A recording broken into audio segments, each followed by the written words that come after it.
Salut les amis, c'est Azerdron et on se trouve donc dans le nouveau bureau. Pour ceux qui ont suivi sur TikTok, j'ai récemment déménagé, ce qui expliquait pourquoi ça fait longtemps que j'ai pas sorti de vidéo. Bon, j'ai pas le trépied, j'ai pas les lumières, ça résonne encore un peu, le bureau est encore vachement vide, donc ouais, la vidéo sera pas forcément plus qualitative aujourd'hui que les autres fois. Mais bon, aujourd'hui on va parler LiDAR. Ça peut paraître un truc qui reste réservé aux professionnels, mais plus tant que ça. On a de plus en plus de drones civils qui commencent à utiliser la technologie LiDAR. Le LiDAR, faut imaginer ça comme un gros sonar, mais avec de la lumière. Tout repose sur le système de rebond. En gros, le LiDAR, ta caméra va envoyer de la lumière sur un objet, ou ton objectif, que ce soit bâtiment, un simple objet 3D, que ce soit un téléphone ou autre, va mesurer le temps que ça va mettre à revenir de l'objet à ton objectif et après te reconstruire en 3D. Bon, bien sûr, il faut plusieurs prises, ça se fait pas comme ça comme pour magie, après on passe par des logiciels pour les remonter. Mais c'est pas utilisé uniquement que pour faire de la reconstruction d'objets ou de la mesure classique. Le LiDAR, c'est pas nouveau.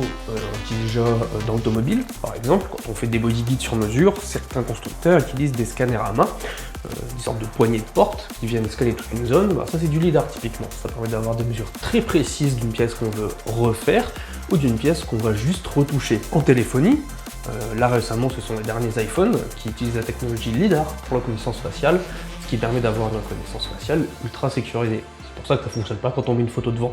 Il n'y a pas le relief, il n'y a pas toutes les textures qu'on peut retrouver sur le visage. En architecture, ou dans le bâtiment en général, on va se servir par des scans ultra précis, que ce soit pour implanter un modèle dans une nouvelle zone, hein, on va imaginer un scan d'un centre commercial, on va voir si ça pourrait de remettre un truc du même modèle dans un endroit, on va faire un scan en LiDAR, voir si c'est beaucoup plus précis que la photogrammétrie, ou pour avoir une mesure, pour pouvoir permettre d'avoir des mesures très précises, que ce soit pour préparer une grue, un échafaudage ou autre, on peut envoyer un drone, faire du LiDAR par-dessus. Bon, et comme je disais, en drone c'est super bien d'avoir le LiDAR qui commence un peu à se démocratiser un peu plus. Il sert pas uniquement pour la photographie, enfin la photogrammétrie ou le scan, ou dans des utilités plus précises. D'ailleurs, ça s'applique pas uniquement au drone. Le LiDAR s'applique à beaucoup de choses. Typiquement, c'est le DJI Mini Pro 5, dernièrement sorti, qui est équipé des capteurs LiDAR. Pas pour la photo, parce que le capteur n'est pas équipé de LiDAR, mais pour le contournement d'obstacles. Là où avant on utilisait, comme sur le Mini Pro 4 qui est juste ici, des capteurs infrarouges pour faire du contournement d'obstacles, ici c'est le LiDAR. Pourquoi c'est mieux? On a un plus grand angle, on a une meilleure marge de manœuvre pour le drone en vol autonome, et le niveau sécurité, c'est du top du top. Pareil, vous en doutez, dans tout ce qui est voiture autonome connectée, on peut retrouver du LiDAR, pas uniquement de l'infrarouge ou du capteur laser. Concrètement, si on veut faire plus simple, le LiDAR pour du contournement d'obstacles, c'est comme un détecteur laser. Le deuxième gros avantage, ce qui me donne envie de faire cette vidéo, c'est DJI qui a sorti dernièrement sa nacelle LiDAR.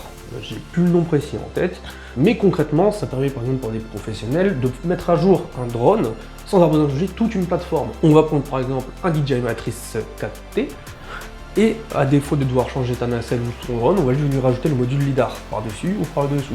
Après, c'est déjà le concept du Matrice, être 100% amovible. Bon, bien sûr, avec une telle technologie, il y a forcément des inconvénients. Déjà, ça va être le prix.